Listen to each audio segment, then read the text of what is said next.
GDP के आंकड़ों का सच क्या? जीडीपी जिसको लेकर इन दिनों चर्चाएं चल रही हैं। कुछ घंटों पहले देश के तमाम चेहरों ने, बड़े चेहरों ने कहा कि यह देश के लिए शुभ संकेत है, अच्छी बात है। जब देश में विकास हो रहा है तो फिर युवा क्यों बेरोजगार है? यह मेरा बड़ा सवाल है। जीडीपी पर आए आंकड़े, पहली तिमाही ग्रोथ रेट 13% के पार। जीडीपी के आंकड़ों को देख सरकार खुश है। जब देश में विकास का जिक्र होता है तो रोजगार की बात भी होती है। तो ऐसे में सवाल यह कि रोजगार का सपना कब साकार होगा?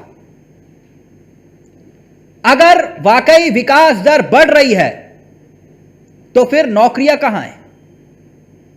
और जब नौकरियां हैं और युवा मांगते हैं तो फिर लाठी क्यों मिलती है? जैसे हमने बिहार में देखा, युवा रोजगार मांगते हैं, नौकरी मांगते हैं, हक मांगते हैं तो लाठी मिलती है। एक तरफ जीडीपी है और दूसरी तरफ रोजगार। सीएमआई के आंकड़े आए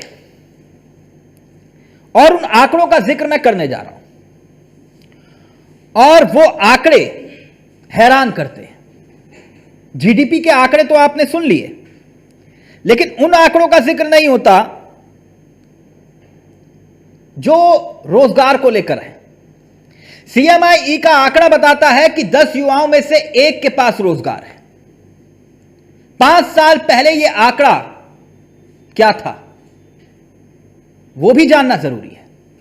2017 में लगभग 21% के आसपास, 20.9%, और यह घटते घटते घटते अब पहुंच गया 10% के आसपास, 10.5%। यानी एक रोजगार का बड़ा संकट है। ये देश की अर्थव्यवस्था आगे बढ़ने का जिक्र किया जा रहा है, लेकिन बेरोजगारी क्यों? अगर देश विकास की रफ्तार उसने पकड़ ली है तो फिर बेरोजगारी के आंकड़े क्या हैरान नहीं करते?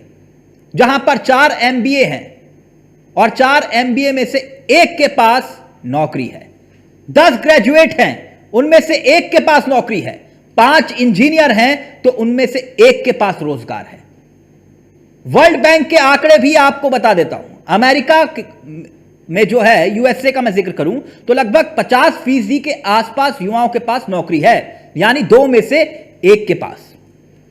वर्ल्ड बैंक ने जो ही आंकड़े दिए हैं, उसके मुताबिक भारत में 23% के आसपास, यानी कि 4 में से 1 युवा के पास नौकरी है। तो फिर जब विकास, जीडीपी ग्रोथ रेट 14% को छू रहा है तो फिर देश में बेरोजगार युवाओं की संख्या क्यों है? आज जीडीपी और बेरोजगारी, इन दोनों विषयों पर मैंने इस डिबेट को बुलाया है, आमंत्रित किया है तमाम मेहमानों को। मेरे सामने कुछ आंकड़े भी हैं और उनका जिक्र भी बहुत जरूरी है। सबसे पहले मैं आंकड़ों का जिक्र करूं, अपने मेहमानों से आपका तारुफ करवा देता हूं। मेरे साथ इस वक्त आपकी स्क्रीन पर तमाम मेहमान हैं। गुरेज शेख बीजेपी के युवा चेहरों में से हैं। गुरेज जी विदेश मामलों के खासतौर पर जानकार हैं और आंकड़ों को बाखूबी समझते भी हैं, पढ़े लिखे प्रवक्ताओं में से एक। बहुत बहुत स्वागत है गुरेज जी आपका। मेरे साथ दीप जी जुड़ गए हैं, कांग्रेस के तेजतर्रार प्रवक्ताओं में से एक। दीप भी, आपका भी बहुत बहुत स्वागत है। मेरे साथ संजीव निगम जी जुड़ गए हैं, आम आदमी पार्टी के चेहरे हैं, जो आजकल इन दिनों अर्थव्यवस्था का जिक्र भी कर रही है। कह रही है कि बेवजह केजरीवाल को बदनाम करके उन मुद्दों को भटकाया जा रहा है जिन मुद्दों पर सरकार को जवाब देना चाहिए। और मेरे साथ इस वक्त चौथे मेहमान और बेहद खास मेहमान AK मिश्रा जी जुड़े हुए हैं। मेरे मित्र भी हैं, लेकिन इनकी सबसे बड़ी खासियत यह है कि ये आंकड़ों के बेहद दिलचस्प जानकार हैं। आंकड़ों के गणित को, इस गणित को, गुरेज भाई मुस्कुरा गए क्योंकि वो जानते हैं कि AK मिश्रा की काबिलियत क्या है? तो उन्होंने कहा कि आज मामला जो है जबरदस्त होने वाला है, क्योंकि एके मिश्रा भी हैं। बहुत बहुत स्वागत है एके मिश्रा जी आपका भी। तो तमाम मेहमानों से परिचय मैंने आपका करवाया, लेकिन सबसे पहले शुरुआत गुरेश शेख जी आपसे। दीप जी की पार्टी कह रही है, यानी कि कांग्रेस कह रही है कि तुम्हारी फाइलों में गांव का मौसम गुलाबी है, मगर ये आंकड़े झूठे हैं, ये दावे किताबी हैं। जीडीपी 13% के पार, ये आंकड़े झूठे हैं, किताबी हैं, कांग्रेस कह रही है। जवाब दीजिए। देखिए, जो लोग झूठे होते हैं ना, उनको हर चीज झूठी लगती है। और ये जो आंकड़े हैं, इनको वर्ल्ड बैंक भी मान रहा है, इनको आईएमएफ भी मान रहा है। और क्यों मान रहा है? जो हम 7% के आसपास, जो हमारी रिजर्व बैंक ऑफ इंडिया ने अनुमान लगाया है कि देश की जीडीपी की दर रहेगी, तो उससे कुछ ज्यादा मान के चल रहा है वर्ल्ड बैंक। तो यदि उस दृष्टिकोण से देखें तो बिल्कुल हमारे आंकड़े सही दिशा में जा रहे हैं, जो वैश्विक संस्था भी मानती है। और यदि आप ये देखिए तो आज के समय भारत जो है ना, वो ब्राइट बॉय है दुनिया के लेवल पर, क्योंकि दुनिया भर की जो जीडीपी गिर रही है, कहीं ना कहीं ये लगता है, ऐसी आशंका लगती है सबको कि भारत इसको उठा सकता है। और हमने एक ब्लैक स्वान इवेंट से ये साल स्टार्ट किया, जबकि यूक्रेन की वॉर शुरू होती है, उसके बाद साउथ चाइना सी और चाइना ताइवान का जो चल रहा है। तो ऐसी स्थिति परिस्थिति होती है ना, उसमें फाइनेंस और इकोनॉमी बड़ी खराब होती है। लेकिन हमारी विजनरी लीडरशिप ने जितने काम किए हैं और जो योजनाएं लाए हैं, तो उसकी वजह से आप देखिए कि आज जीडीपी विस्तार पा रही है। और आज भी मैं कहता हूं कि 7 और 8% के बीच में एनुअल जीडीपी रहेगी। अच्छा, जीडीपी के आंकड़ों का सच क्या है उस पर मैं आगे जिक्र करूंगा, कुछ आंकड़े भी आपके सामने रखूंगा। लेकिन पहली तिमाही जीडीपी ग्रोथ रेट आपने कहा कि 14% के आसपास, 13.5%। जब देश में विकास, क्योंकि मुझे अभी एक वाक्य भी याद आ गया, अभी हाल ही में एके मिश्रा जी और मेरी गुफ्तगू हो रही थी फोन पर, तो उन्होंने मुझे जीडीपी का एक बहुत दिलचस्प आंकड़ा बताया था। मैं उन्हीं की जुबान से सुनूंगा तो मुझे बहुत अच्छा लगेगा और पूरे देश को सुनना चाहिए। और बहुत महत्वपूर्ण बात कही थी एके मिश्रा जी ने।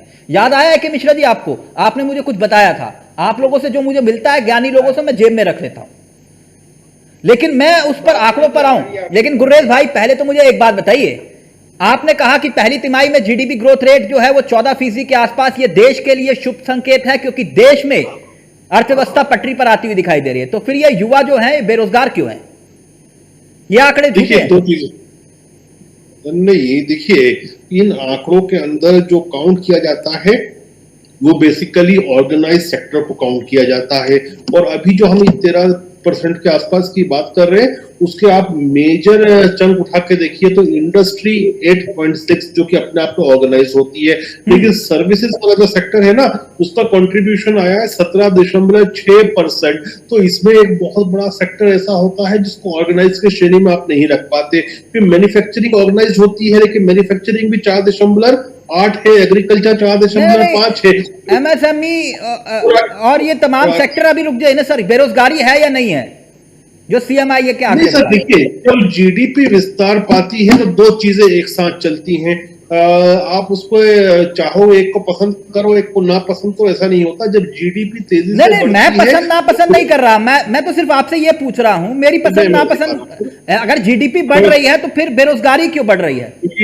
देखिए, आप भी कहीं ना कहीं इकोनॉमी समझते हैं, मिश्रा जी भी समझते हैं, बाकी तो हमारे मित्रों का मुझे नहीं पता।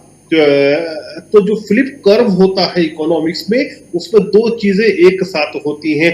जब जीडीपी विस्तार पाती है तो एक तरफ बढ़ता है इन्फ्लेशन, मतलब महंगाई की दर, और उसी दिशा में जहां महंगाई की दर बढ़ती है वहां एम्प्लॉयमेंट बढ़ता है। तो आप दोनों को कट नहीं कर सकते। हम देख रहे हैं कि इन्फ्लेशन बढ़ रहा है, मतलब जीडीपी बढ़ेगी और बेरोजगारी भी बढ़ेगी, आप मुझे ये समझा रहे हैं?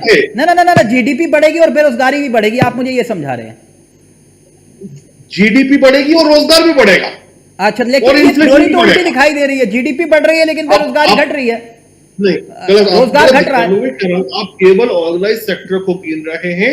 जो डाटा आ रहा है वो ऑर्गेनाइज सेक्टर का, अनऑर्गेनाइज सेक्टर। अच्छा, मैं अभी डाटा भी ले आऊंगा, लेकिन दीप जी नहीं, मैं गुरेश भाई आंकड़ों से ही बात करूंगा। अभी आंकड़ों से ही बात करूंगा, क्योंकि एके मिश्रा जी हैं, आप हैं, संजीव जी भी मैं आपको बता दूं कि एक टीचर हैं, वो भी आंकड़ों के जानकार हैं। तो मैं इसलिए कह रहा हूं कि मुझे भी थोड़ा पढ़ना पड़ता है, आप जैसे बुद्धिजीवी बैठे हो। तो मुझे एक बात बताइए दीप जी, ये कह रहे हैं कि देख नहीं रहे, आंकड़े बढ़ रहे हैं, जीडीपी कितनी शानदार आई है, वाह, गदगद हो गए हम। तो पटरी पर देश आ गया, विकास हो रहा है, और आप कह रहे हो कि तुम्हारी फाइलों में गांव का मौसम गुलाबी है, आंकड़े झूठे हैं, किताबी हैं।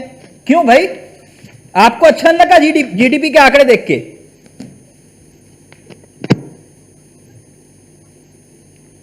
दीप जी हेडफोन हटा लीजिए सर, आपका ऑडियो नहीं आ रहा। दीप जी ऑडियो नहीं आ रहा।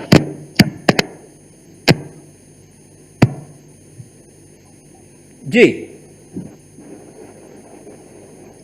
आगे सर। जी बिल्कुल आ रही है आपकी आवाज, अपनी बात रखिए।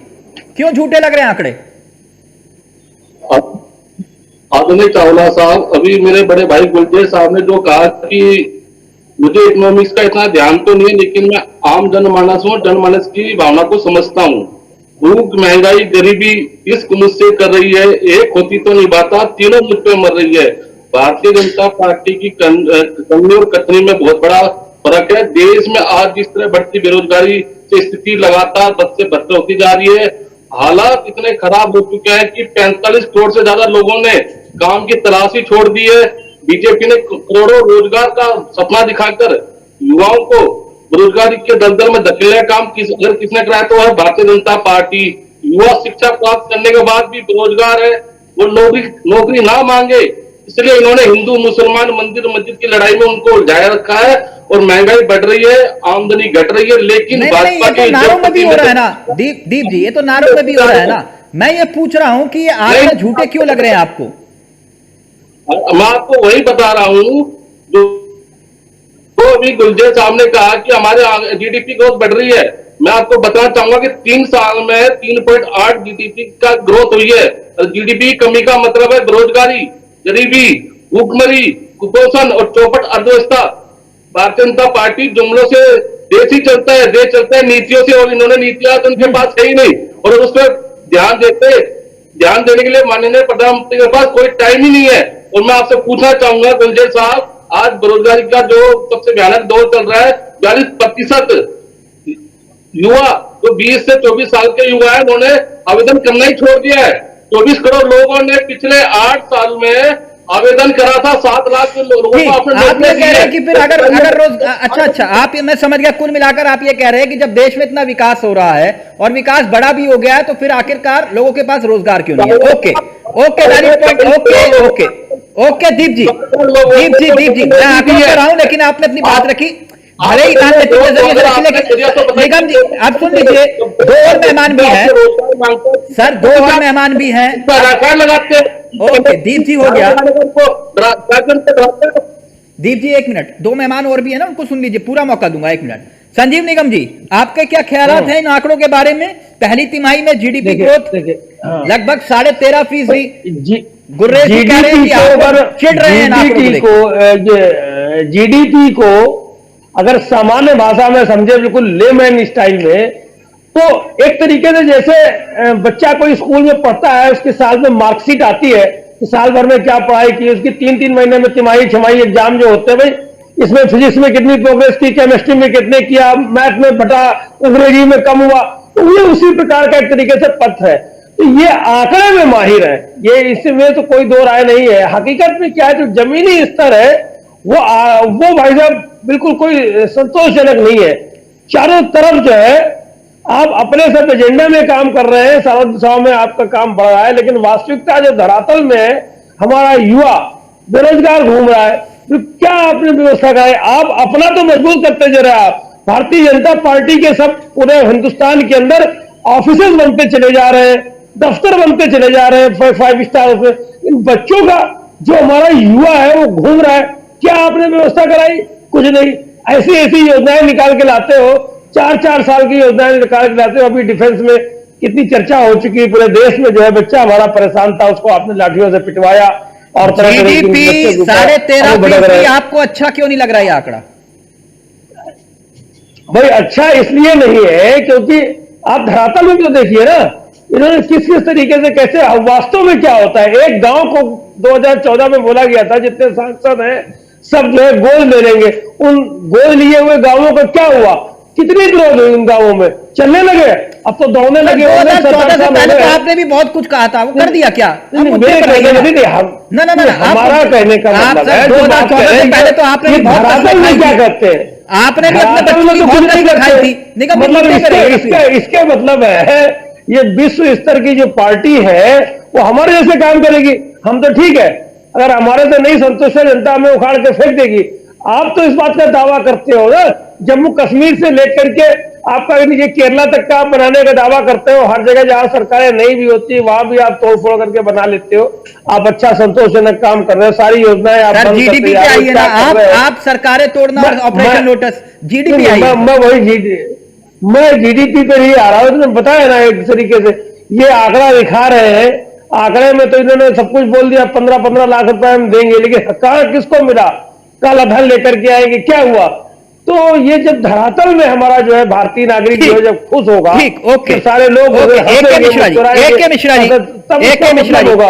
ए के मिश्रा जी जरा मुझे राजनीतिक ज्ञान से हटकर जरा आंकड़ों का ज्ञान बताइएगा।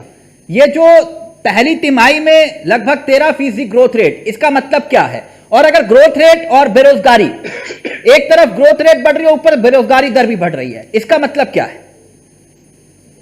चावला जी आपने सही बोला, इसमें पक्ष विपक्ष की बात हमें नहीं करना चाहिए, क्योंकि वो लोग अपनी अपनी पार्टी का चश्मा लगा करके किसी चीज को एनालाइज करते हैं।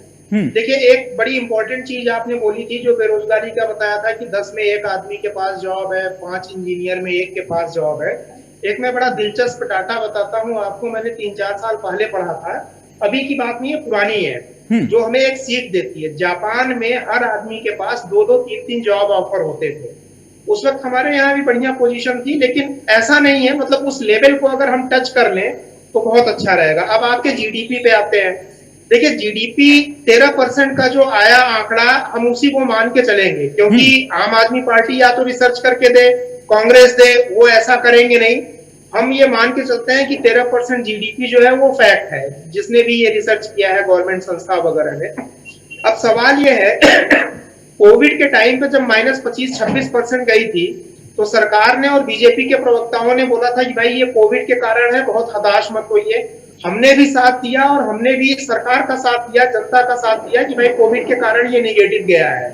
तो अब अगर पहली तिमाही में 13% आया है, तो इसको लेकर के बहुत ज्यादा पॉलिटिकल माइलेज लेने की कोशिश भी नहीं करनी चाहिए। इनका खुद पास्ट का स्टेटमेंट ये बताता है कोविड के कारण नेगेटिव गया था, स्थितियां सुधर रही हैं, तो ये जंप में जो है डेफिनेटली होगा। हाँ, अगर 13% रेगुलर मेंटेन हो लॉन्ग टर्म के लिए, 5 साल 10 साल के लिए, तब तो भारत की तस्वीर बदल जाएगी, जो कि पॉसिबल नहीं है। तो इसका पॉलिटिकल माइलेज लेंगे, कोई भी पार्टी हो, पॉलिटिकल माइलेज वो उसका लेंगे कि देखिए हमने ये कर दिया। अगर आपको इतना करना था तो कोविड टाइम में आपने क्यों नहीं कर दिया, जब -25% जा रहा था।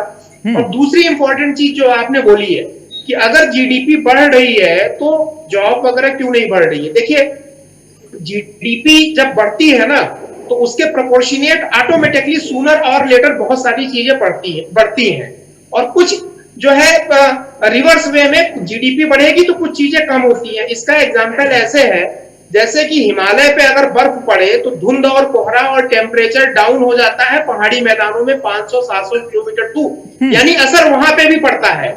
ऐसे ही जीडीपी बढ़ेगी, इमीडिएट तो नहीं, लेकिन बहुत सारे सेक्टर में सूनर और लेटर उसके पॉजिटिव इंपैक्ट आने शुरू हो जाते हैं। नहीं, आप ये कह रहे हैं कि रोजगार अभी नहीं बढ़ेगा, लेकिन कुछ वक्त के बाद बढ़ेगा, आप मुझे ये समझा रहे हैं? मैं यही बोल रहा हूं। देखिए, है क्या फेस, क्या है जीडीपी।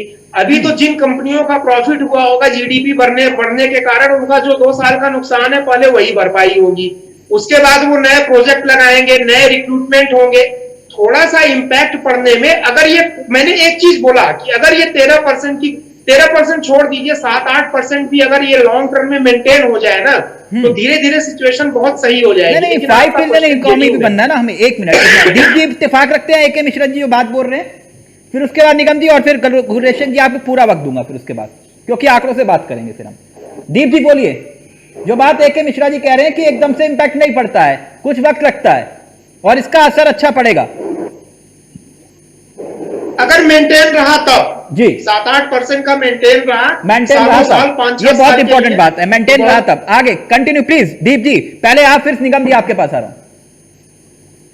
देखिए चावला साहब, पिछले 8 साल से हमने सुना है भारतीय जनता पार्टी के सभी प्रवक्ताओं ने कहा कि हर साल हम आपको 2 करोड़ नौकरी देंगे, लेकिन जब वित्त मंत्री क्या कहते हैं कि 5 साल के बाद कि हर साल हम आपको 2 लाख नौकरी देंगे, तो झूठ उनका यही पता लग गया। आज ये जो जीडीपी की ग्रोथ की बात कर रहे हैं, ये खुद भारतीय जनता पार्टी और भारतीय जनता पार्टी सभी प्रवक्ताओं ने खुद दावा कराया कि हमने 80 करोड़ लोगों को 5 किलो अनाज मुफ्त दिया। तो मैं ये पूछना चाहता हूं, हमारी जीडीपी ग्रोथ बढ़ी थी तो भाई 5 किलो अनाज देने की कहां जरूरत थी? आप बताइए। 80 करोड़ लोग, आपको उससे हंसना चाहिए कि रोना चाहिए? मुझे तो ये समझ नहीं आ रहा है। आज जब इस देश के अंदर नहीं, बात जीडीपी की है, आप मैं समझ नहीं पा रहा, बात जीडीपी की, आप इसमें फ्री राशन कहां से हुआ? चावला साहब, ऐसा नहीं हुआ। कारण उसका यह है कि 75 सालों में मोदी जी देश के पहले ऐसे प्रधानमंत्री हैं जिनके मास्टर स्ट्रोक से 45 करोड़ से ज्यादा लोगों ने नौकरी की उम्मीद छोड़ दी। वो कहते हैं मास्टर स्ट्रोक, वहां भारतीय जनता पार्टी तारीफ चाहिए मुझे तो ऐसे लोगों के ऊपर। चलो मैं चीजें मानता हूँ। करना चाह रहे हैं, फिर मैं निगम जी आपके पास आ रहा हूँ। मिश्रा जी कुछ रिएक्ट करना चाह रहे हैं, मिश्रा जी क्या कहना चाह रहे हैं, फिर उसके बाद निगम जी आपके पास आ रहा हूँ। नहीं दीप जी, मैं तो फ्री राशन पे आ गए। 1 मिनट प्लीज, जल्दी से मिश्रा जी, फिर निगम जी और फिर सुरेश भाई आपके पास आ रहा हूँ। किया, लेकिन ये थोड़ी कहा कि चाय बेचने के साथ साथ आप देश को बेच दो, देश की संपत्ति को बेच दो, देश को। आपको ये अधिकार किसने दिया? गुलदेव साहब आप बताइए मुझे, आपको अधिकार कहना चाह रहे जल्दी से एक मिश्रा जी, फिर उसके बाद निगम जी आपके पास आ रहा हूं। देखिए, ये जो जीडीपी बढ़ी है, मैं इसको केवल एक शुभ संकेत मानता हूं, ठीक है। हो सकता है अगले तिमाही में कम हो जाए, ज्यादा हो जाए, इसीलिए मैंने बोला कि अगर ये साल भर, 2 साल, 3 साल ये इसको मेंटेन करके रखे, तब मैं उसको रियल मानूंगा। एक तिमाही का जो है बहुत सारे रीजन होते हैं। हो सकता है फॉरेक्स आपके पास बहुत ज्यादा आ गया हो, किसी ने बहुत ज्यादा इन्वेस्ट किया हो, लेकिन अगर ये कॉन्टिन्यूअस रहता है तो सूनर और लेटर, जैसे गुलरेज शेख जी बोल रहे थे ना कि अनऑर्गेनाइज सेक्टर, अगर जीडीपी पूरे देश की बढ़ेगी तो उसका इंपैक्ट पॉजिटिव या निगेटिव अनऑर्गेनाइज सेक्टर पे भी होगा। अगर जीडीपी घटी थी तो ऑर्गेनाइज सेक्टर भी नुकसान में गया था और अनऑर्गेनाइज्ड भी गया था। बिल्कुल, लेकिन बिल्कुल। मैं इसको नॉन पॉलिटिकल चश्मे से मैं ये, देखिए वो सब किसी भी पार्टी की कि हम ये, वो सब पॉलिटिकल उनके जो स्टेटमेंट थे, जीडीपी इकोनॉमी के बेसिक प्रिंसिपल के बेस पे देखेंगे। जब तक प्रोडक्शन नहीं बढ़ेगा तब तक जीडीपी नहीं बढ़ती है। ओके निगम जी, जल्दी से किरण है, लेकिन बहुत ज्यादा उत्साहित होने की जरूरत नहीं है। जब तक कि इसका फायदा कतार में अंतिम खड़े आदमी को, जो बीजेपी वाले गुलरेज शेख बोलते हैं ना एकात्मवाद, बढ़ती हुई जीडीपी का फायदा कतार में खड़े हुए अंतिम आदमी के ऊपर न पड़े और उसके कुछ साइड बेनिफिट भी दिखेंगे। महंगाई कम होगी, जब वाकई में रेशनल वे में जीडीपी बढ़ेगी, जल्दी से महंगाई कम होगी, रोजगार बढ़ना शुरू हो जाएगा, इनकम बढ़ना शुरू हो जाएगा। एक मिश्रा जी, ओके, जल्दी से संजीव निगम जी, फिर उसके बाद गुलरेज शेख कुछ आगे से बात करेंगे। तिलक चावला जी, मिश्रा जी ने बहुत अच्छे लॉजिकल तरीके से समझाई। अगर ये तो पहली तिमाही का आंकड़ा है, अगर अभी और बाकी बचे हुए जो 3 तिमाही है उनमें भी ऐसा ही रहता है और आगे मेंटेन होता है वास्तव में, तो बात ठीक है लॉजिकल। लेकिन ये होगा कैसे? जब एक आपको एग्जाम्पल देता हूं, आंकड़े तो ये है, लेकिन जब हर क्षेत्र में, अभी आपको मैं याद दिला रहा हूं, गुजरात में सरदार पटेल जी की इतनी लंबी चौड़ी मूर्ति लगाई गई, ठीक है, और उसके बाद ये किया गया कि यहां पर जो है इस तरीके का जो है डेवलपमेंट होगा, टूरिस्ट आएंगे और ये होगा। अरे वो वहां से आमदनी बढ़ेगी। पीयूष गोयल जी ने कहा था कि आमदनी वहां से बढ़ेगी। क्या आमदनी बढ़ी? लंबी आपने जो है वहां से भाषणबाजी कर दी कि साहब ये इतना इससे इन्वेस्टमेंट हुआ है और इससे ये फायदा होगा भविष्य में। क्या हुआ? क्या किस हिसाब में आप जा रही? जो सेक्टर आप आमदनी वाले रोजगार वहां पर लोगों को मिलता, लोग वहां पर आते, तो आपने कहा कुछ, हुआ कुछ, अरे तमाम सारी बातें हैं। तो आप उसकी, हम तो यही कहते हैं धरातल में जो है आप चीजें कुछ और है, हकीकत कुछ और है। ओके, अरे आम आदमी जब हंसे, उसके पॉकेट में पैसा हो, वो ला सके, खा पी सके, अपने परिवार को सही ढंग से, आप तो सब, मुझे नहीं समझ में आता कुछ किस तरीके का है। जीडीपी अपनी जगह है जो है, ठीक है, लेकिन सवाल में उसका असर अपनी असर तो नागरिकों में दिखना चाहिए। ओके ओके ओके, यानी आप इत्तेफाक नहीं रखते एके मिश्रा जो बात कह रहे हैं। ओके, हम गुर्रेज जी ठीक है, वो बात लॉजिकली सही है। आप सबकी बातों को गुर्रेज जी ने बहुत ध्यान से सुना, आप गुर्रेज जी की बातों को भी सुनिएगा। गुर्रेज जी, हम कुछ आंकड़ों से बात करते हैं। बहुत हुआ राजनीतिक तूतू में मैं आता हूं जीडीपी पर। जीडीपी का पहला आंकड़ा मैं आपके सामने रखता हूं, जो जिक्र एके मिश्रा जी ने भी किया, जो मुझे समझ में आया। ये पहली तिमाही जीडीपी ग्रोथ रेट 13-13.5% का जिक्र आपने किया। अब मैं जीडीपी के ग्रोथ रेट के आंकड़ों का निचोड़ निकालना चाहूंगा, आप मुझे समझाइएगा, क्योंकि आप लोग ज्ञानी आदमी हैं। अब एक अगला आंकड़ा देखिए। अगला आंकड़ा आपकी स्क्रीन पर है और यह आंकड़ा बताता है 2019-20 में पहली तिमाही में जीडीपी 35 लाख करोड़ के आसपास थी, लगभग 35.5 करोड़।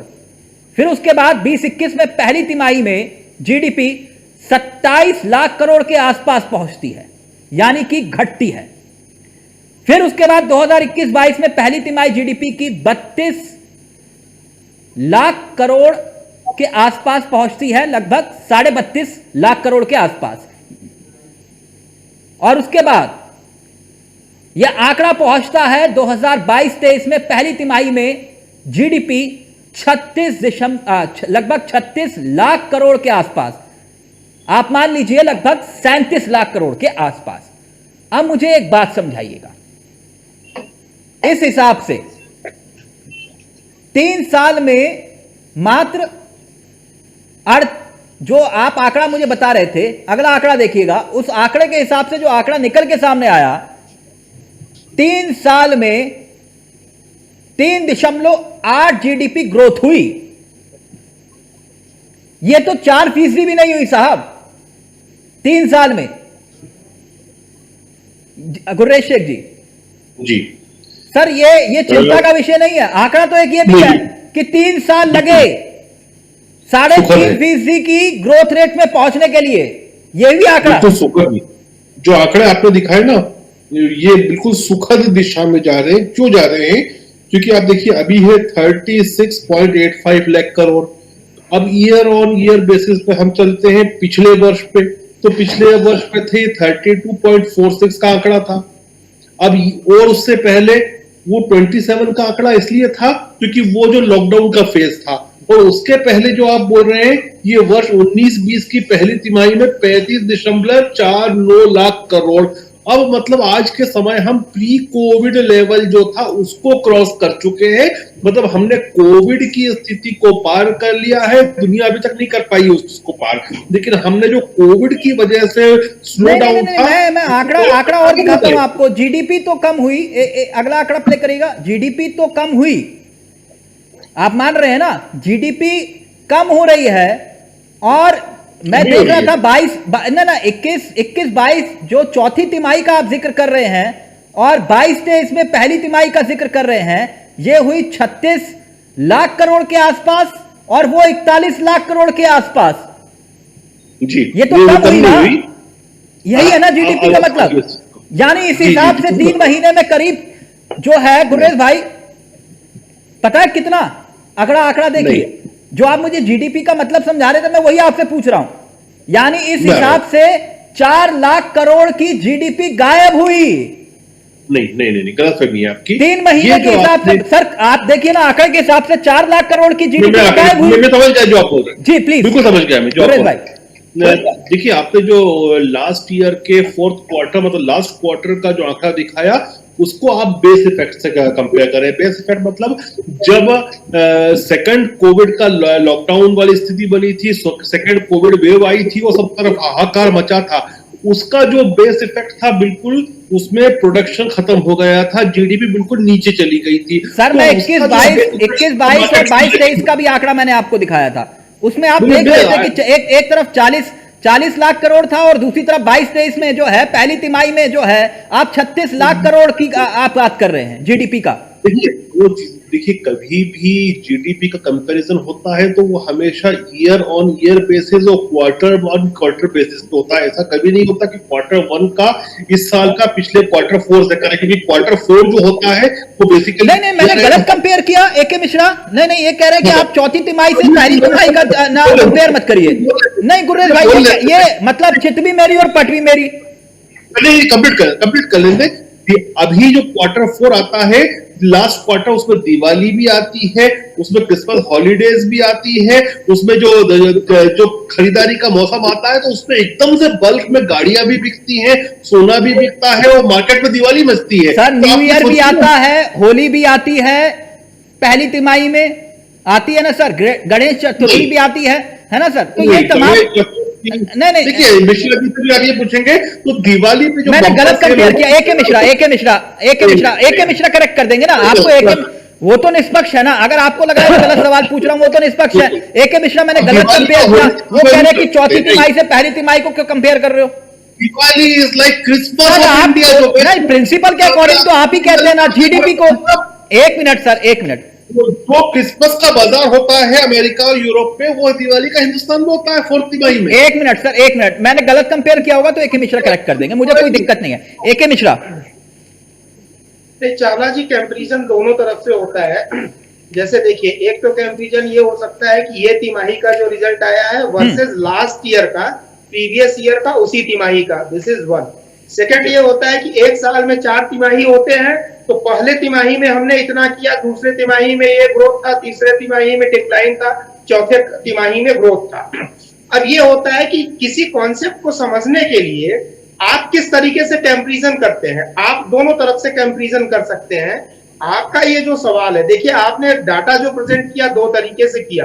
एक तो परसेंटेज में आपने किया कि 13% की ग्रोथ हो गई, दूसरा आपने जीडीपी को रुपीज वैल्यू में किया। और जो आप बोलना चाहते हैं कि भाई रुपीज वैल्यू में कलेक्शन हमारा कम हो रहा है, लेकिन परसेंटेज ग्रोथ कैसे हो रहा है, तो वो एक बड़ा सिंपल सा मैथमेटिक्स का फार्मूला होता है। चूंकि मोबाइल छोटा है, मुझे आपके सारे डाटा नहीं दिख रहे हैं। होता ये है कि मान लीजिए मैं 100 रुपए महीना कमा रहा हूं, एक आदमी 1000 रुपए महीना कमा रहा है। अगले साल जो है मैं 100 से 200 रुपए महीना कमाने लगा, और अगला वाला आदमी 1000 से जो है मान लीजिए 3000 कमाने लगा। तो अब ऐसे देखिए, 100 से 200 मेरी ग्रोथ तो 200% हो गई। अगर वो 1000 से 1500 कमा रहा है तो उसकी परसेंटेज ग्रोथ 50% हो जाएगी, या 1200 कमा रहा है तो उसकी परसेंटेज ग्रोथ 20% ही रहेगी। अमीर और गरीब का जिक्र आप कर रहे हैं, ज्यादा है। अमीर और गरीब का जिक्र कर रहे हैं ना आप, मैं उस आंकड़े नहीं, अमीर गरीब का बात वो दूसरा है। वॉल्यूम में लेना और वैल्यू में लेना, परसेंटेज में लेना, जो यूनिट होता है वो वहां पे ये फर्क आ सकते हैं। हो सकता है कि आपको ऐसा लग रहा हो कि आज के कुछ साल पहले जो इसी टाइम पे इतना कलेक्शन था, वो आपके पास आ रहा हूं, परसेंटेज तो कम ज्यादा हो सकता है ना। दीप जी, ये मसला तो खैर जीडीपी का था, मैं बेरोजगारी की भी बात कर रहा था। और एक हैरान करने वाला आंकड़ा और भी आया मेरे सामने, उसका भी जिक्र कर लेता हूं। मसला कांग्रेस का भी है। आप लोग कहते हैं बेरोजगारी बेरोजगारी बेरोजगारी। सीएमआई का आंकड़ा दावा करता है कि अगस्त के महीने में छत्तीसगढ़ में बेरोजगारी दर महज 0.4% रही। बहुत अच्छी बात है, आपके छत्तीसगढ़ में बेरोजगारी दर बहुत कम है, बहुत अच्छी बात है। तभी तो विधायक वहां से छत्तीसगढ़ है, झारखंड से सीधा। यानी तकनीकी रूप से मैं देख रहा था कोई बेरोजगार नहीं है। ये आंकड़े ये बताते हैं कि छत्तीसगढ़ में कोई बेरोजगार नहीं है। इस बीच मेरे सामने एक उदाहरण आया। अगर ये आप कह रहे हैं कि आंकड़े गुलाबी हैं, हकीकत कुछ और है, ये झूठ बोलते हैं, तो फिर यही आंकड़े आपके सामने मैं रख रहा हूं। आंकड़ा यह आया कि चपरासी के 90 पदों के लिए छत्तीसगढ़ राज्य लोक सेवा आयोग ने परीक्षा ली और 2.25 लाख आवेदन आए। कितने? 2.25 लाख। जब सबको रोजगार मिला हुआ है तो 2.25 लाख आवेदन कैसे आ गए दीप जी?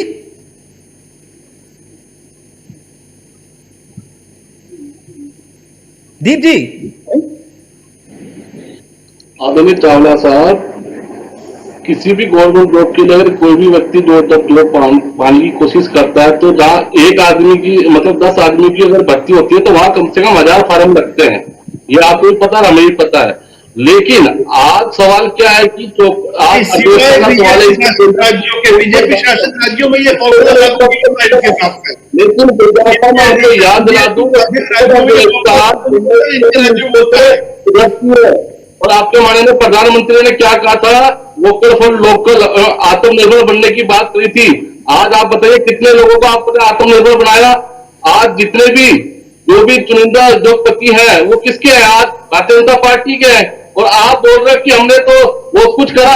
अरे मैं गुलजार साहब आपको ये बताना चाहूंगा, अंडानी अंबानी और रिलायंस किसके व्यापारी है? भारतीय जनता पार्टी उनके लिए काम कर रही है। आपने जब देश के अंदर कोरोना काल के अंदर सबसे जीडीपी की व्यवस्था थी तो उस टाइम में कौन सा क्षेत्र था जिसने जीडीपी को बनाए रखा? वो कृषि क्षेत्र था। तो आपने क्या वादा करा था 8 साल पहले की 2022 तक किसानों की आय दुगनी हो जाएगी, और आज क्या है? किसानों की आय 27 रुपए। उस पर आपका उस पर तो आप एक शब्द नहीं बोलते हो।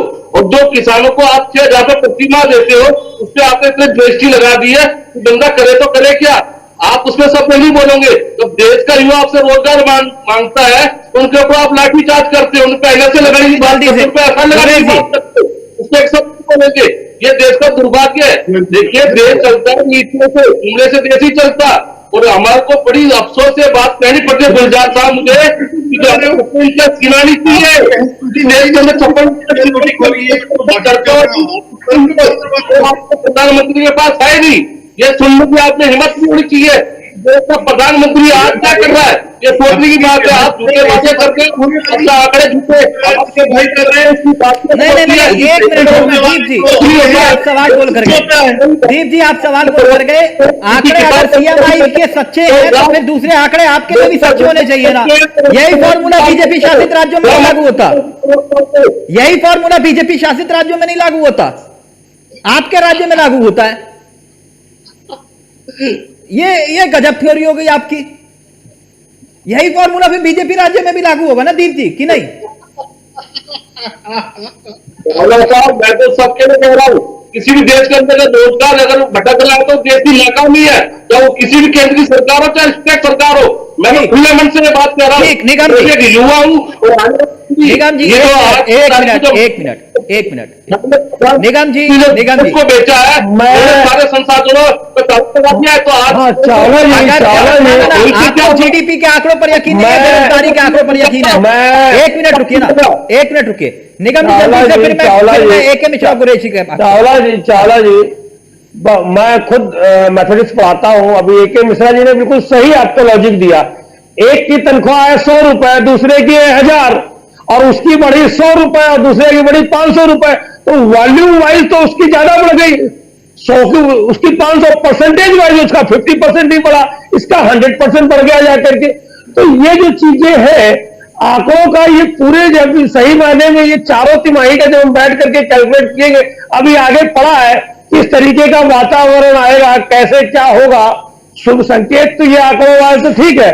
बचे हुए जो 3 तिमाही है उनमें किस तरीके की परिस्थितियां बनती है, क्या होता है, ईश्वर करे अच्छी परिस्थितियां बने, अच्छा हो। लेकिन वो अपनी जगह है। एक बात बताइए, जैसे जो बेरोजगारी वाली बात है, जैसे आप रोज बेरोजगारी है ना, महंगाई है, एक मिनट निगम जी मेरा एक सवाल है, जिस तरीके से महंगाई तेजी से बढ़ रही है, महंगाई बेरोजगारी बहुत गंभीर विषय है। मैं इसलिए पूछ रहा हूं आपसे कि जब आप रोज ये साबित करने पर तुले हुए हैं, रोज पलक झपकती एक न एक प्रेस कॉन्फ्रेंस, रोज पलक झपको एक प्रेस कॉन्फ्रेंस, यहां एक बीजेपी की, एक आपकी, एक उनकी, रोज आप साबित करते नहीं हमने इतने शराब के ठेके नहीं खोले, हमने इतने शराब के खोले, हमने इतने शराब के जो है व्यापारियों को फायदा पहुंचाया, हमने इतना किया। मेरी बात तो सुन लीजिए ना, मेरी बात आप एक आंकड़ा यह भी जारी करिए ना कि केजरीवाल की सरकार में इन 7 सालों में आपने कितने लोगों को नौकरी दी, कैसा लगा?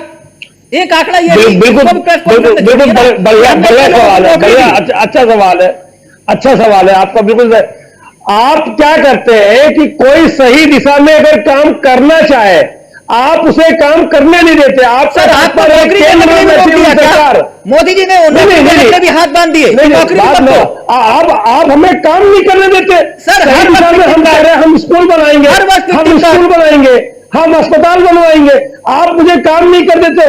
आप पूरे हिंदुस्तान में जम्मू कश्मीर से लेकर के नीचे तक का कर्नाटका तक का आप विधायक खरीदते घूम रहे हो। लॉजिक दे दिया, खरीद फरोख्त कर रहे हो, नौकरी देने के लिए हमें काम करने दीजिए। जनता ने चुन करके भेजा है, जनता ने चुन करके भेजा है, हम काम करने के लिए हम काम कर रहे हैं। आप अगर आप तो खुद काम करेंगे नहीं, आप घुमा रहे हैं जनता के लिए। निगम जी बात घुमाने के लिए शराब के आंकड़े हैं, सही बात कर रहे हैं, शराब के आंकड़े हैं, नौकरी के आंकड़े नहीं है आपके पास। आंकड़े 277 विधायक अभी तक क्या खरीद लिए, 6300 करोड़ रुपए का ये आंकड़ा दे रहा हूं सर ठीक है, 800 करोड़ रुपए दिल्ली के लिए रखे हुए थे। ठीक है। कहाँ रखे, पैसे कहां से आ रहे? कालाधन जो खत्म हो गया था, सर, आप ये जारी कौन कर सा देते दलील कर रहा है? नोटबंदी के बाद कालाधन खत्म हो गया, कहां से आ रहे हैं? दीप साहब हो गया, आप दीप साहब हो बताइए, गया, दीप साहब ये पूछना गलत है क्या? 1 मिनट हो और गया। हम एक राजनीतिक पार्टी, हम सवाल नहीं पूछ सकते? हाँ, आप बिल्कुल जवाब नहीं देंगे? बिल्कुल पूछिए, बिल्कुल पूछिए। मैं एक बात समझना चाह रहा था, गुरेश, एक बहुत इंपॉर्टेंट विषय है, ये रोजगार का विषय है, बेरोजगारी का विषय है, और इस पर कम से कम गंभीरता दिखाइए। आप जैसे बिना, निगम जी ने पता नहीं कभी ऐसी बात नहीं करते, लेकिन आज कह रहे हैं कि भैया मोदी जी ने हमें रोक दिया कि हम इसलिए नौकरी नहीं दे पाए। मतलब गजब का लॉजिक है। मैं एक बात ये पूछ रहा हूं आपसे, जब वो आपको शराब के ठेके बांटने पर नहीं रोक पाए, तो नौकरी देने पर क्या रोक पाएंगे निगम जी, है ना? रोका नहीं, कमाल की बात आप कर रहे हैं। और बोल देते अरे हम अगर कहीं एलजी ने कितने रंगे लगाए, हम कहीं तो कोई रेवेन्यू ग्रोथ कर रहे हैं, हम कोई अपने लिए कर रहे हैं। सर, एक सिस्टम है, आम आदमी पार्टी के लोग शराब पीते हैं, शराब के ठेके आम आदमी पार्टी के लोग थोड़ी बैठ करके शराब पीते हैं। एक व्यवस्था है हिंदुस्तान के, व्यवस्था को बदलने आए थे आप, उस व्यवस्था का हिस्सा ठीक है ना? जिस व्यवस्था कई जगह इस तरीके की व्यवस्था होती है, तो शराब के ठेके उसी खोलने उसका आए थे है, आप। हम उसको नए तरीके से, उसमें क्या संशोधन हो सकता है, क्या सक्सेसिव उसमें ग्रोथ हो सकती है, हाँ, ठीक है, हमने वो किया। हमने कोई गलत काम थोड़ी किया, करिए। उन्होंने गलत काम कर दिया, कोई नई चीज कर दी हो। आप रुक जाइए, मैं एक महत्वपूर्ण विषय का जिक्र कर रहा था, बेरोजगारी का। मैं देश के प्रधानमंत्री ने हाल के दिनों में एक ट्वीट किया था, वो ट्वीट बहुत इंपॉर्टेंट है यहां पर बेरोजगारी के विषय में। उस ट्वीट का जिक्र मैं क्यों कर रहा हूं, देश को पहले यह ट्वीट देखना चाहिए। याद कीजिए, आप सबको याद आया होगा गुरेश जी, वक्त था 14 जून 2022, आप देख रहे होंगे, देश के प्रधानमंत्री ने यह ऐलान किया था कि 10 लाख नौकरी, 10 लाख नौकरी 1.5 साल में। ठीक सर, इस आंकड़े और तारीख का मैंने जिक्र इसलिए किया कि 14 जून 2022, आप देख रहे होंगे, यह ट्वीट देश के प्रधानमंत्री की तरफ से किया गया था और हम सब बहुत खुश हुए थे और कई लोगों ने तालियां बजाई, थाली बजाई 10 लाख नौकरी का। मुझे एक छोटा सा सवाल आपसे ये कि गुरेश भाई, 10 लाख नौकरी कब मिलेगी, यह आज भी प्रश्न बना हुआ है। 9.5 लाख पद खाली पड़े हैं और कुछ महीने अभी बीत गए, जून के हिसाब से, जून आपने तारीख देखी होगी, जून, जुलाई, अगस्त, सितंबर, 3 महीने हो गए। रोड मैप क्या है, अभी तक यही सामने क्लियर नहीं हुआ कि आप नौकरी कैसे देने वाले हैं। गलत सवाल है। देखिए, उन्होंने 1.5 साल का कहा है और आप जो है 1.5-2 महीने 3 महीने में ही मुझसे वो सवाल पूछ रहे हैं जिसकी अवधि 1.5 साल है। लेकिन सर, 1.5 साल नहीं, मैं आपसे पूछ रहा हूं इसलिए भी क्योंकि 2 करोड़ का आपने वादा किया था, इस हिसाब से 14 करोड़ हो गए, वो उसको बीते हुए 8 साल हो गए। Please continue. वो रोजगार का कहा था, वो नौकरी का नहीं कहा था। वो बाकायदा रोजगार मिले हैं, उससे अधिक ही मिले हैं। अच्छा, मिले हैं। मैं तो 1 सेकंड के लिए ये बोलता हूं कि चलिए आप मान ले कि ये, आप एक भी आंकड़े को मत माने, जितने आंकड़े अभी सरकार ने सामने रखे हैं, चाहे जीडीपी के, किसी चीज के, सबको मत माने। तो यही चाहेंगे ना दीप जी भी और आप आम आदमी पार्टी भी यही सुनना, तो यही सही। अब मैं जो आंकड़े रख रहा हूं उसको भी क्या आप डिनाई करेंगे? ये इंटरनेशनल मॉनेटरी फंड के हैं। इंटरनेशनल मॉनेटरी फंड की जो आउटलुक ग्रोथ प्रोजेक्शन रिपोर्ट है, वो भारत का क्या कहती है कि इस साल 7.4% के हिसाब से हमारी जीडीपी का विस्तार होगा।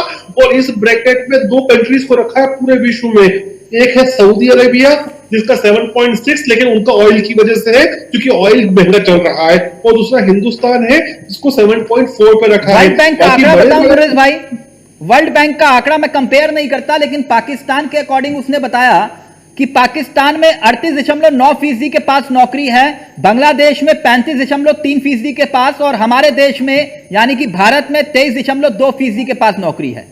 अब मैं इसको वर्ल्ड बैंक का आंकड़ा है। बिल्कुल, मैं आपको बिल्कुल रिस्पेक्ट बोलूंगा कि वर्ल्ड बैंक और आईएमएफ में एक अंतर है। आईएमएफ जो है अपनी खुद की टीम को भेजता है क्योंकि वो लोन देता है कंट्रीज को असेसमेंट करने के लिए कि वो कितनी पुख्ता जमीन पे चीजें हैं। तो वर्ल्ड बैंक जो है जो सरकारें डेटा देती है उसको मानता है। तो अच्छा, तो यानी 2014 से पहले वर्ल्ड बैंक का आंकड़ा बिल्कुल सही होता था, 2014 के बाद ये खराब हो गया। ओके, अब एक मिनट, आपने सारे आंकड़ों को तो झुटला दिया, लेकिन मैं ये आंकड़ा खुद का नहीं दे रहा, ये आंकड़ा वरुण गांधी जी ने दिया, आपके सांसद हैं। क्या लिखा उन्होंने ट्वीट में, मैं दिखाता हूं। ट्वीट में उन्होंने लिखा, आप ही के सांसद वरुण गांधी जी ने, ये आपके सामने है। ट्वीट में वो लिख रहे हैं कि युवाओं में रोजगार दर जो है वो 20.9% से घटकर 10.4% रह गई है। यह पिछले 5 सालों में सबसे न्यूनतम स्तर पर है। हाल ही में प्रधानमंत्री जी ने सभी विभागों से रिक्त पड़े 10 लाख पदों को भरने का आग्रह किया, पर अब तक कोई भी विभाग ठोस कार्य योजना नहीं बना सका। संघर्षशील युवा कब तक इंतजार करेंगे?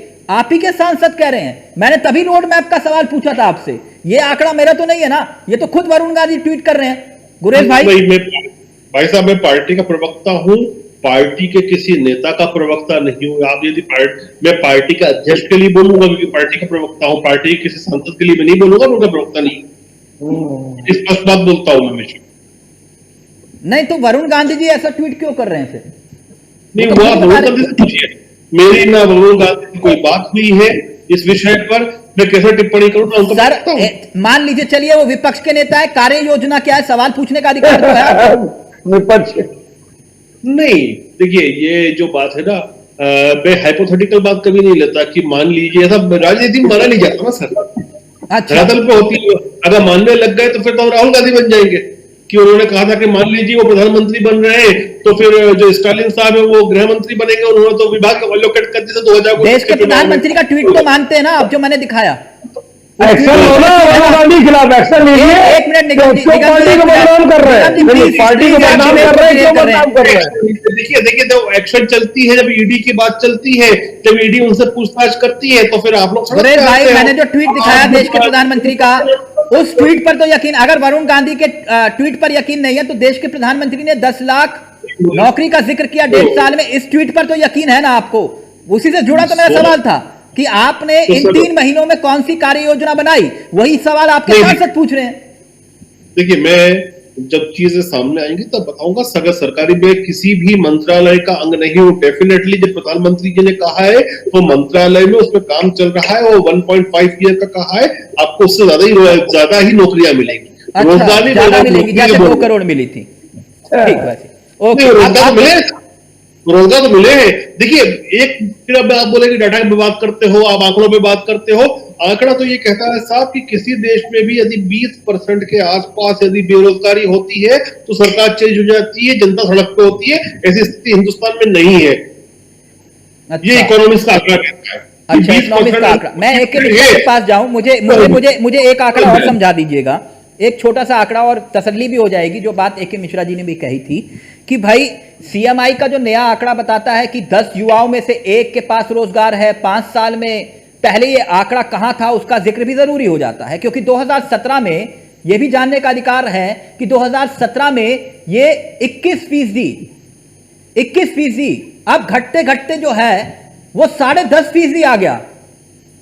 ये हैरानी की बात नहीं है? ये परेशान नहीं करता आपको गुरेज भाई? नहीं, मुझे कहीं ना कहीं इसलिए नहीं करता है क्योंकि मैं अभी जो देख रहा हूँ चीजें, और जो इसको बाइफर्केट करके देखता हूँ, 13 समथिंग की जो ग्रोथ रेट आई है, तो उसमें ट्रेड एंड होटल सबसे ऊपर आया है, वो सर्विसेज जो है वो उसके नेक्स्ट पायदान पर है कंट्रीब्यूटर्स में। तो इसमें अनऑर्गेनाइज्ड सेक्टर सर, 4 MBA में से 1 के पास नौकरी है, 10 ग्रेजुएट में से 1 के पास नौकरी है, 5 इंजीनियर में से 1 के पास रोजगार है। आप ये देखिए, इस आंकड़े के हिसाब से आप देखें तो 25%, मतलब 1/4 से अधिक जो है 25.7% जो है इस जीडीपी में कंट्रीब्यूट किया होटल और ट्रेड ने। तो ये तो अनऑर्गेनाइज्ड सेक्टर बहुत बड़ा है। अच्छा, इसलिए 42,000 दिहाड़ी मजदूरों ने आत्महत्या की, और आत्महत्या करने वालों में से 4 में से 1 दिहाड़ी मजदूर था। नहीं, देखिए उसके क्या कारण है, मैं जिस चीज के बारे में नहीं जानता मैं हमेशा स्पष्ट बोलता हूं आपके डिबेट में। इसके बारे में मुझे नहीं पता, इस पर जवाब नहीं दूंगा। जानते हैं क्या? एक हकीकत बताओ इसकी, मनरेगा में आपने 26,000 करोड़ से बजट कम कर दिया। मनरेगा में 26,000 करोड़ का बजट कम किया आपने। नहीं तो ठीक है ना, जब स्वरोजगार बढ़ता जा रहा है, जब इकोनॉमिक ग्रोथ कर रही है तो फिर बजट कम करना चाहिए। जब स्थिति खराब होती है तो बजट बढ़ता है। अच्छा, अब तो मुझे क्यों नहीं करेंगे? एक सवाल फिर उसके बाद मैं सबके पास जा रहा हूं। तो गुर्रेज भाई, तो एक चलिए ठीक है, आप सारे आंकड़ों को ठुकरा रहे हैं, मैं मानता हूं आपकी बात, सारे आंकड़ों को आपने दरकिनार कर दिया, लेकिन छोटा सा उदाहरण आप सबके सामने है। अग्निवीर वायु, अग्निवीर योजना का हम जिक्र कर रहे थे, आप लोगों ने कहा कामयाब होगी, और मैंने तब भी कहा था कि सफेद पन्ने पर लिख के ले लो, सबसे ज्यादा आवेदन आएंगे, रिकॉर्ड तोड़ आवेदन आएंगे। यही बात मैंने आपके सामने भी बोली थी गुरेज भाई, और हुआ भी यही हुआ। अग्निवीर वायु में लगभग 3,500 नौकरी थी, AK मिश्रा जी 3,500 नौकरी थी, और 7.5 लाख आवेदन आए। अग्निवीर नेवी में 3,000 नौकरी थी, आवेदन आए 9,55,000। कुल मिलाकर 6,500, महज 6,500 नौकरी के लिए आवेदन कितने आए? कुल मिलाकर 17 लाख आवेदन आए। 17 लाख 4 साल की नौकरी के लिए नाराज युवा भी आवेदन दे रहे हैं, और आप कह रहे हैं कि भैया देखो कोई दिक्कत नहीं है, सबके पास नौकरी है। वो 4 साल की आप जिसको नौकरी कह रहे हैं, ये अपने आप में 4 साल जो है व्यक्ति इन्वेस्ट कर रहा है, खुद के पोटेंशियल को भी डेवलप कर रहा है और पैसे भी कमा रहा है। वो बाहर निकल के उसके पास गैलेक्सी ऑफ अपॉर्चुनिटीज खुली है। तो इसमें क्यों नहीं आएंगे लोग? ओके। पहले AK मिश्रा जी, फिर निगम जी और दीप जी आपके पास आ रहा हूं। AK मिश्रा जी, ये आंकड़ों को लेकर आपकी क्या राय है, क्या कहते हैं आंकड़े? नहीं, देखिए अभी आपने झारखंड का भी बताया था कि कोई वैकेंसी निकली थी तो इतने उसमें आ गए। छत्तीसगढ़, ये समस्या बड़ी पुरानी है। देखिए इंदिरा गांधी ने ऑफिशियली ये बोला था कि भाई हमें गरीबी हटाना है। गरीबी हटाने का मतलब वही हो गया, रोजगार डेवलप होगा, GDP बढ़ेगी। मैं सारे सरकारों से निवेदन करता हूं, अगर इतने ज्यादा एप्लीकेशंस आ रहे हैं तो इट मींस की पोटेंशियल है, हमारे पास वर्क फोर्स है। हर हाथ को काम दिलाना, रोजगार दिलाना, स्वरोजगार दिलाना स्टेट और सेंट्रल गवर्नमेंट की जिम्मेदारी है। अब अगर हम इनको रोजगार पे नहीं लगा सकते हैं, डायरेक्ट या इनडायरेक्ट, स्वरोजगार, सरकारी नौकरी, प्राइवेट नौकरी पे, तो ये देश के लिए एक बोझ होता है, देश की GDP घटती चली जाती है, ये बहुत बड़ा दुष्परिणाम। लेकिन दीप जी तो कह रहे थे कि भैया इसमें केंद्र सरकार की महत्वपूर्ण जिम्मेदारी है, केंद्र सरकार ही करे। नहीं, केवल देखिए क्या है, हर चीज जो है, मैं तो ये भी बोलता हूं, कोई देश महान बनता है तो अगर उस देश का हर एक आदमी उद्यमी है, पुरुषार्थी है, तभी देश महान बनता है। केवल स्टेट गवर्नमेंट के भरोसे और केवल सरकार के, सेंट्रल गवर्नमेंट के भरोसे नहीं बनता है। ऐसा नहीं है कि, अब मैं वो शब्द नहीं बोलना चाहूंगा, कुछ जिम्मेदारी हमारी भी होती है। आप ये देखिए अग्निवीर की जो बात है, कितने जिम्मेदार लड़के थे, जिनका सिलेक्शन नहीं हुआ, वो भी हर साल प्रैक्टिस करते रहते हैं, मेहनत करते रहते हैं, वो जिम्मेदार हैं। तो पूरे देश की सिचुएशन को सुधारने के लिए मैं तो विनय ये करूंगा कि स्टेट गवर्नमेंट हो या सेंट्रल गवर्नमेंट हो, ये आपको सिचुएशन सुधारना पड़ेगा, अदरवाइज ये निगेटिव ग्रोथ देता है GDP को। अगर हम काम नहीं दिला पाए लोगों को, देव जी फिर निगम जी आपके पास आ रहा हूं। देव जी, तो ये लॉस है। मिश्रा जी कह रहे हैं कि ये जिम्मेदारी सिर्फ केंद्र की नहीं है, जिम्मेदारी राज्यों की भी है। इस बात को समझिए, हर वक्त टोपी ट्रांसफर काम करना मत करिए। दीप जी आवाज आ रही मेरी? हाँ तो क्या हुआ साहब? AK मिश्रा जी कह रहे हैं कि ये काम तो राज्यों का भी है, वो भी बाखूबी निभाए ना, सिर्फ हर वक्त टोपी ट्रांसफर कर दो केंद्र पर। चावला साहब, जब केंद्र सरकार बजट देगी तभी तो राज्य स्टेट सरकार काम करेगी। आप बताइए। अरे क्या बात करते हैं, स्टेट गवर्नमेंट का बजट नहीं होता है, स्टेट गवर्नमेंट में सरकारी नौकरी नहीं होती। हर स्टेट कंट्री के समान है, with in country with in country का नेचर है इंडिया का। निकालना है कि मिश्रा साहब, वो अरे शिक्षा विभाग स्टेट गवर्नमेंट के पास होता है, हेल्थ की सारी नौकरियां स्टेट गवर्नमेंट के पास होती है, पुलिस की सारी व्यवस्था स्टेट गवर्नमेंट के पास नहीं कर रहे। अब तीनों का जो आंकड़ा लोगों की आय कम हुई है, आपने एक शब्द नहीं बोला। NCRP का आंकड़ा क्या कहता है कि 2021 में 25.6 लोगों ने आत्महत्या करी, आपने एक शब्द नहीं बोला। अब भारतीय जनता पार्टी के टाइम में देश के लोग गरीबी रेखा के नीचे चले गए, उसके ऊपर आपने एक शब्द नहीं बोला। आपने पूरी बात चीजें बताइए, स्टेट गवर्नमेंट का इकोनॉमी में सुधार करने के लिए कोई रूल नहीं है। नौकरी, लालू प्रसाद यादव के पुत्र ने, तेजस्वी यादव ने क्यों बोला था कि हम 10 लाख नौकरी देंगे, जब स्टेट गवर्नमेंट के पास नौकरी ही नहीं है, उन्होंने क्यों डिक्लेयर कर दिया? उसी हिसाब से स्टेट चलेगा।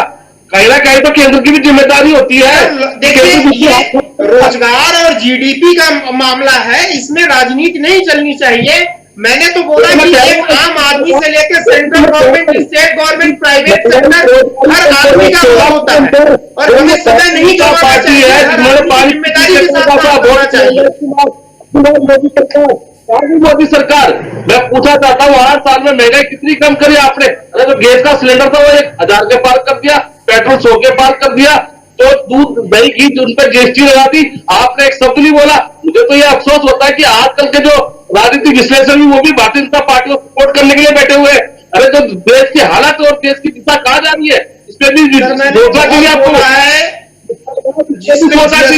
है जो पेट्रोल के दाम बढ़े हैं, तो अब दिल्ली की आबकारी नीति हो, आज नहीं, दीप जी एक मिनट, नहीं सारी चीजें मैं नहीं बोल सकता। ना एक मिनट ऑडियो नीचे, दीप जी एक minute please, Deep ji please. आज ऐसा नहीं हुआ। AK मिश्रा जी ने आज बिल्कुल न्यूट्रल होकर बात की, आप ऐसा इल्जाम मत लगाइए प्लीज। आज ऐसा उन्होंने कुछ भी नहीं किया, आप बेवजह वो बिल्कुल बोल रहे हैं। बीजेपी से भी सवाल किया उन्होंने। ये सब पॉलिटिकल मुद्दे नहीं है, इसके लिए अलग से डिबेट रखिए इंटेलेक्चुअल का। ओके। स्टेट गवर्नमेंट का अगर कोई रोल ही नहीं है राज्य को खुशहाल करने के लिए तो हटाइए, यूनियन गवर्नमेंट ही करिए पूरे देश में। ओके, आपकी बात से मैं एग्री करता हूं। सारी विधानसभा राज्यों की ज्यादा जिम्मेदारी है, मैं इस बात को मानता हूं कि एक मिनट हो तो स्टेट गवर्नमेंट का रोल आ जाएगा। कोई चीज देनी हो तो स्टेट गवर्नमेंट का रोल आ जल्दी से, फिर गुररेज से एक फाइनल कमेंट लूंगा आपका। नहीं, मैं AK मिश्रा जी की बात से मैं पूर्णतः सहमत हूं। ये लॉजिकल डिस्कशन है और ये सबकी जिम्मेदारी है, मैं बिल्कुल नहीं भाग रहा हूं। केंद्र सरकार की भी है, राज्य सरकार की भी है, लेकिन उसके साथ साथ तकलीफ वहां होती है जब दुल्ले साहब बोलते हैं। अभी तो 1.5 साल का वक्त है, अभी तो जून में ही बोला है प्रधानमंत्री महोदय ने। अब 1.5 साल बाद ये कहां होंगे पता नहीं है। 1.5 साल बाद, क्योंकि जो 2014 में जो बात बोला करते थे, अरे सुनिए 2022 में हो जाएगा। 2014 में सब बोलते थे 2022 में हो जाएगा। अब 2022 आ गया तब अरे हम गरीबों को घर देंगे। घर कौन सा? वैसा वाला नहीं जो कांग्रेस देती है, घर जिसमें छत हो, उसके अंदर नल हो, नल में जल हो। और जब 22 आया तो सब खोखला, तब आप योजना दिखा रहे। आपका पार्लियामेंट बनने जा रही है, उसका काम नहीं रुका, आपके ऑफिसर्स बन गए हिंदुस्तान में। नहीं, गलत बात है। आप लोगों आपके ऑफिसर्स बाद में बनने चाहिए थे, पहले लोगों का काम होना चाहिए। सरकार का मतलब ये होता है पहले सबको खिलाइए, आप तब आप खुद खाइए। आपने तो पहले अपना इंतजाम कर लिया, गलत तरीका है। और बाद में सबको कहे जो बचेगा वो मिलेगा, तरीका होता है। पहले सबको खिलाइए, एक मिनट फ्लॉग ओवर में फॉर्म में आ जाते हैं। एक मिनट निगम जी, एक मिनट गुरेज भाई, सारी बात जीडीपी के अलावा, हाँ जीडीपी के अलावा सारी बात कर ली इन्होंने। ठीक है, मैं जीडीपी की बात करता हूं। एक minute, all matters are related, inter related है सब एक दूसरे से। ऐसा नहीं है कि कोई अलग से कोई बात कर रहे हो, कोई बिल्कुल सही संगीत की बात कर रहे हो। जीडीपी, बेरोजगारी, सबसे जुड़ा हुआ। एक सेकंड, अब मैं एक महत्वपूर्ण 2 मिनट, मैं आप सबसे दरख्वास्त करूंगा, सिर्फ 2 मिनट ले रहा हूं गुरेज भाई के। 2 मिनट, सिर्फ 2 मिनट शांति के साथ, सिर्फ 2 मिनट। गुरेज भाई, मसला जीडीपी का, मसला बेरोजगारी का, मसला उन भयावह आंकड़ों का जिस पर देश में कहां चर्चा हो रही है कहां नहीं, मैं नहीं जानता, लेकिन एक बयान सुनाऊंगा मैं आपको। वो बयान वैसे देश ने सुना हुआ है, देश के प्रधानमंत्री जी का बयान है, हमारे प्रधानमंत्री जी का बयान है। वो बयान 5 ट्रिलियन इकोनॉमी, प्लीज प्ले करिए। आने वाले 5 वर्षों में हम अपनी इकोनॉमी के साइज को 2 गुना करने का प्रयास करेंगे। $5 ट्रिलियन, $5 ट्रिलियन, $5 ट्रिलियन। पूरे देश में जीडीपी के जो आंकड़े आए उसको देखकर आपने कहा कि ये जीडीपी के आंकड़े बताते हैं कि देश पटरी पर आ गया। 5 ट्रिलियन इकोनॉमी, रोजगार, उसके आंकड़े, सीएमआई के आंकड़े, जिसका जिक्र मैं लगातार कर रहा हूं। एक मिनट। अब मैं 5 ट्रिलियन इकोनॉमी का एक और, ये मैंने क्यों बयान सुनाया, मैं उसका एक आधार आपको बताता हूं। कुछ और आंकड़े भी हैं, वो भी देश को जानने चाहिए। कोरोना में जो अमीर और गरीब की खाई का जिक्र था ना, वो भी जानना चाहिए, जिसका जिक्र ए.के. मिश्रा जी ने किया था। मैंने उसको पकड़ लिया और वो आंकड़े देश को जानने चाहिए। क्या है वो आंकड़े, ये आपके सामने है। कोरोना में 83% जनता की कमाई घट गई और अरबपतियों की संख्या 100 से बढ़कर 142 हो गई। यह आंकड़ा, भारत में सिर्फ और सिर्फ 57 अरबपतियों के पास 216 अरब डॉलर की संपत्ति है। यह नीचे के 70% लोगों की कुल संपत्ति के बराबर है। यह आंकड़ा यह बताता है अमीर और गरीब की खाई क्यों बढ़ गई। मसला 5 ट्रिलियन इकोनॉमी का तो है, लेकिन एक सच्चाई यह भी है गुर्रेज भाई, प्लीज, ये आंकड़े भी मेरे नहीं है, ये आंकड़े जो हैं वो आपके सामने मैंने रखे। ये गरीब और अमीर की खाई के 5 ट्रिलियन इकोनॉमी, जीडीपी का इतिहास क्या है और आंकड़े क्या है वो आप देख रहे हैं, लेकिन अब इसका आप जवाब दे दीजिए प्लीज। देखिए, जहां तक $5 ट्रिलियन इकोनॉमी की बात है, बड़ा लक्ष्य है और बड़ा लक्ष्य लेकर ही हम आगे चल रहे हैं, ताकि हिंदुस्तान को एक विकसित देश, एक उन्नत देश और विश्व गुरु बनाना है। तो उस दिशा में हमारे कदम आगे बढ़ रहे हैं, लगातार आगे बढ़ रहे हैं। ये आंकड़े भी तो हैरान करते हैं कि नहीं, अमीर और गरीब की खाई। अब मैं बड़ी मूल बात पर इकोनॉमिक्स की आ रहा हूं कि पूंजीवादी व्यवस्था में कुछ समस्याएं होती हैं। जो हमारा मार्केट इकोनॉमी है, और मार्केट इकोनॉमी दीपचंद जी की पार्टी ने भी चलाई है, हमारी पार्टी भी उसको फॉलो कर रही है, क्योंकि उससे बेहतर विकल्प कुछ भी नहीं है। या तो फिर आपको कम्युनिस्ट वाला सिस्टम जो होता है मार्केट इकोनॉमी, ये कौन सी इकोनॉमी है जिसमें कोरोना काल में 83% लोगों की आमदनी घट गई, लेकिन एक अरबपतियों में 100 अरबपतियों में 142 अरबपति की संख्या बढ़ गई, 142। तिलक भाई, दुनिया का एक मेजर देश बता दीजिए आपकी जिसमें ये स्थिति नहीं बनी हो, क्योंकि जब कोरोना में लॉकडाउन था उस समय कुछ सर्विसेज बहुत महत्वपूर्ण हो गई थी, और जो लोग उस सर्विसेज को बेचते हैं, सर, ये तो देश में सौभाग्य की बात है कि तीसरे नंबर पर भारतीय ही हैं, है ना, जो सबसे ज्यादा अरबपति और जो सबसे ज्यादा पैसा कमाने वालों में हैं, वो तीसरे भारतीय है ना। सर, एक बुरी बात है क्या? नहीं, बुरी बात नहीं, बहुत अच्छी बात है, बुरी बात नहीं है, लेकिन बुरी बात यह है कि भारत में सिर्फ बहुत अच्छी बात है, लेकिन बुरी बात क्या है वो भी बता देता हूं सर। इकोनॉमी का होता है, ये सब चीजें जुड़ी हुई है भाई साहब। सर, बुरी बात यह है कि भारत में सिर्फ और सिर्फ 57 अरबपतियों के पास 216 अरब डॉलर की संपत्ति है, मैंने जिसका जिक्र किया। 70% लोगों की कुल संपत्ति के बराबर। दुनिया के कोई भी देश को उठा के देख लीजिए जहां पर कैपिटलिज्म की इकोनॉमी है, जहां मार्केट ओपन है। मैं शब्द उपयोग कर रहा हूं, कैपिटलिज्म पूरी तरह से हमारे हिंदुस्तान में भी नहीं है, लेकिन जहां मार्केट पूरी तरह से ओपन है, मार्केट ड्रिवन इकोनॉमी है, वहां पे आपको ये चीज दिखेगी हमेशा। ठीक, ओके, बहुत अच्छी बात है, बहुत अच्छी बात है। तो इसलिए इन पूंजीपति मित्रों के सर वो पैसे भी माफ मत करा करिए, जब ये इतने रईस है तो पैसे क्यों माफ करते हैं इनके, है ना, तो फिर वो भी मत करा करिए कि नहीं। देखिए, मार्केट को ग्रो करने के लिए, जरूरी है को ग्रो करने के लिए, प्रोडक्शन को बढ़ाने के लिए जो इंसेंटिव देना है वो देना पड़ेगा। दुनिया के हर सरकार देती है, हम अकेले नहीं देते। ओके, जो विशेष इकोनॉमिक दुनिया भर में बनते हैं वो क्या होते हैं? आपने मुझे इकोनॉमी समझाई, आपने मुझे इकोनॉमी समझाई, उसके लिए बहुत बहुत शुक्रिया। और निगम जी आपका भी, और दीप जी, आज आपका इल्जाम जो ए.के. मिश्रा जी पे था मुझे कबूल नहीं है। आज बिल्कुल न्यूट्रल होकर उन्होंने बात रखी अपनी, ना इधर ना उधर, बिल्कुल न्यूट्रल हो गए। आज उन्होंने किसी का पक्ष नहीं लिया, तो इसलिए ये इल्जाम आपका आज मैं दरकिनार करता हूं। और A K. Mishra ji, thank you so much, बहुत बहुत शुक्रिया आपका, आप हमारे साथ जुड़े। तो ये मसला जीडीपी का था, लेकिन क्या आंकड़े सच्चे हैं या झूठे हैं, क्या वाकई आंकड़े गुलाबी हैं और जमीन पर हकीकत कुछ और, यह आप खुद तय करिए। नमस्कार, जय हिंद, जय भारत।